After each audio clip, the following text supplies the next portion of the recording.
तो नमस्कार दोस्तों, कैसे हो आप सब। और दोस्तों एक विज्ञापन अभी अभी निकली हुई है।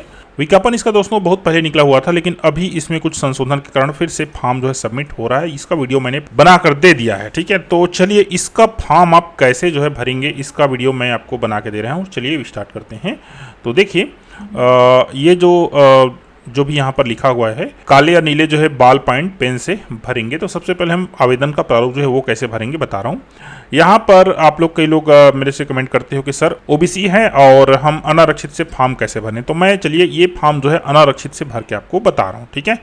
तो देख लीजिए आपको क्या करना है। यहाँ पर देख लीजिए अनारक्षित, अन्य पिछड़ा वर्ग, अनुसूचित जाति, है ना। तो ये उल्लेख करें बोल रहा है, तो यहाँ पर हमने लिख दिया अनारक्षित, ठीक। प्रति श्रीमान जिला सत्य न्यायाधीश कोरबा, यहाँ कुछ नहीं करना है। आवेदित पद का नाम, तो देखिए भृत्य फर्रास एवं दफ्तरी कम फर्रास। दोस्तों ये पद अलग अलग नहीं है ना, याद रखिए। यहाँ पर जो लिखा हुआ है ये विज्ञापन, देखिए पद एक ही है, ठीक है, क्लियर। तो हम क्या लिखेंगे, भृत्य फर्रास एवं दफ्तरी कम फर्रास, ठीक। आगे बढ़ते हैं। अभ्यर्थी का पूरा नाम तो हिंदी में आप यहाँ पर लिख लीजिएगा। और यहाँ पर जो फोटो है, फोटो कैसे लगाना है ये आप देख लीजिए। ये देख लीजिए, ये फोटो है, फोटो कैसे चिपकाना है। इसके ऊपर ये इस प्रकार से देखिए आपको क्रॉस साइन करना है। ऐसे कर सकते हैं तो भी चलेगा, और इसको ऐसे कर सकते हैं तो भी चलेगा, ठीक है। ये ज़्यादा बेटर रहता है। ये नीचे चला जा रहा है, ये सही है, ठीक। आगे बढ़ते हैं। अभ्यर्थी का पूरा नाम अंग्रेजी के कैपिटल लेटर में, तो ये मैं लिखना भूल गया हूँ। चलिए मैं तुरंत लिख दे रहा हूँ। ये देखिए हमने नाम लिख लिया यहाँ पर, रमेश कुमार साहू, और लिंग में तो महिला पुरुष जो भी है लिख लेंगे। पिता पति का नाम तो यहाँ पर आप याद रखिएगा, जो आपको अंक सूची है ना, जिसको आप जन्म प्रमाण पत्र के लिए दे रहे हैं, ठीक है ना, उसके हिसाब से लिखिएगा। माता का नाम श्री श्रीमती मत लगाइएगा, ठीक है। पत्र व्यवहार का पता, तो यहाँ पर जो पत्र व्यवहार का पता है अपने आधार कार्ड से आप जो है लिखिएगा, same to same Aadhaar card से ना, क्योंकि आधार कार्ड को इसमें जमा करना है, ठीक है, फोटोकॉपी। स्थायी पता, तो स्थायी पता दोनों केस में अलग अलग है तो अलग लिख दीजिएगा, और नहीं तो जैसे कि यहाँ पर लिखा हुआ है तदेव, तो तदेव लिखकर आगे बढ़ जाइएगा। जन्म तिथि अंकों में, तो अपना जन्म तिथि यहाँ पर लिखिएगा, और जन्म तिथि शब्दों में, तो जैसे कि 12 मार्च 2001, दिनांक 1 जनवरी 2023 को आयु। दोस्तों इस विज्ञापन में केवल जो भृत्य की योग्यता है ना वही चेंज हुआ है, बाकी इसके जितने भी नियम कानून कंडीशन है सब के सब दोस्तों सेम है। तो इस कारण से आपको जो है अपनी आयु जो है 1 जनवरी 2023 के डेट में ही कैलकुलेट करके लिखना है। जैसे मैंने यहाँ लिख दिया है 21 वर्ष 9 माह 20 दिन, ठीक है। आगे बढ़ते हैं। अभ्यर्थी आयु में छूट का कोई दावा करता है, हाँ नहीं। अगर देख लीजिए, अगर आप आयु का में छूट का दावा करते हैं तो यहाँ पर हाँ की जगह आपको नहीं की जगह यहाँ पर क्या लिखना पड़ेगा, हाँ लिखना पड़ेगा। और यहाँ पर वो डॉक्यूमेंट जो है आपको सबमिट करना पड़ेगा। अब डॉक्यूमेंट कुछ भी हो सकता है, जैसे कि निवास प्रमाण पत्र के बेस पर भी छत्तीसगढ़ के निवासी को 5 साल का छूट मिलता है।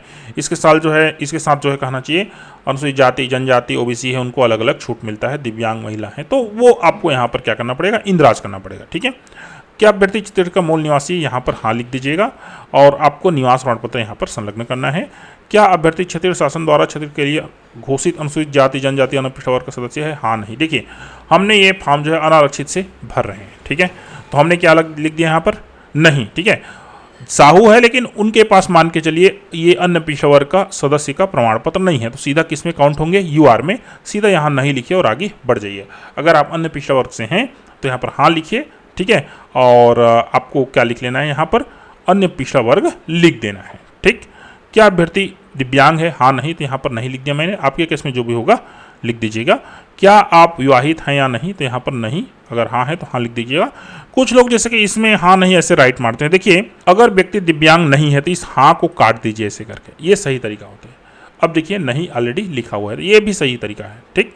आगे बढ़ते हैं। शैक्षणिक एवं तकनीकी योग्यता देख लीजिए, 8वीं कक्षा मांगा गया है भृत्य के लिए, तो मैंने 8वीं कक्षा के ही प्रमाण पत्र यहाँ पर सबमिट किया है, और कुछ सबमिट करने की ज़रूरत यहाँ पर नहीं है दोस्तों, ठीक है। ज़बरदस्ती का और डॉक्यूमेंट आप यहाँ पर सबमिट मत कीजिए।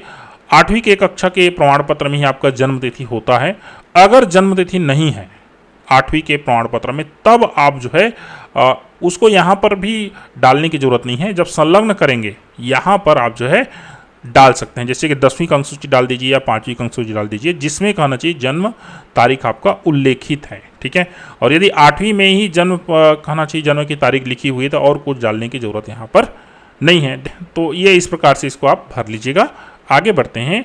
अन्य योग्यता अनुभव यदि कोई हो तो यहाँ पर यदि कुछ भी आपके पास है तो जरूर उसको भरेगा। क्या अभ्यर्थी शासकीय अशासकीय संस्था में कार्यरत है?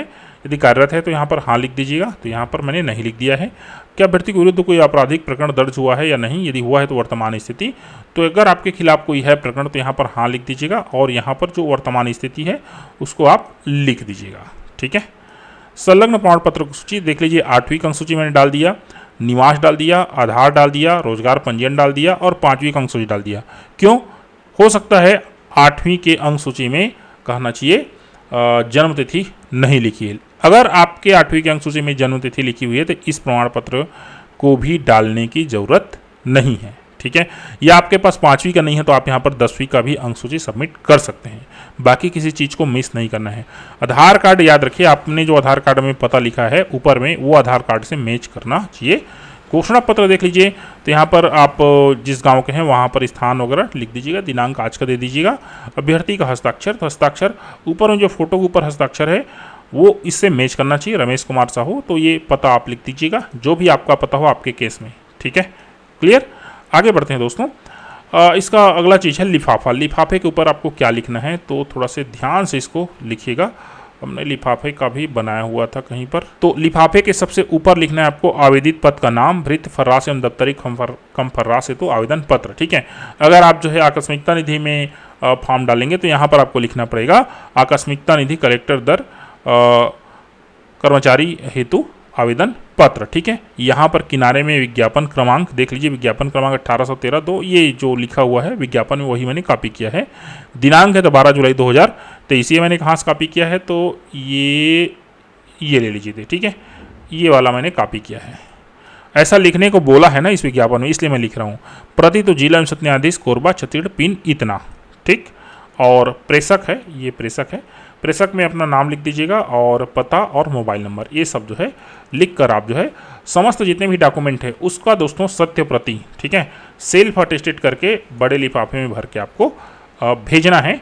याद रखिए फोटो के ऊपर साइन अगर नहीं होगा तो सीधी सी बात आप क्या हो जाएंगे, रिजेक्ट हो जाएंगे। तो फोटो के ऊपर जो है साइन जो है दोस्तों होना ही होना है। आपको मेनली आपको समझना है कि अगर आप कई जने ये आधार कार्ड को नहीं डालेंगे तो इसके कारण आपका जो है आवेदन रिजेक्ट हो जाएगा। कई जने ये 8वीं का अंक सूची डालेंगे लेकिन पता चला कि 8वीं के अंक सूची में आपका डेट ऑफ बर्थ नहीं है तो फिर से आपका क्या हो जाएगा, रिजेक्ट हो जाएगा।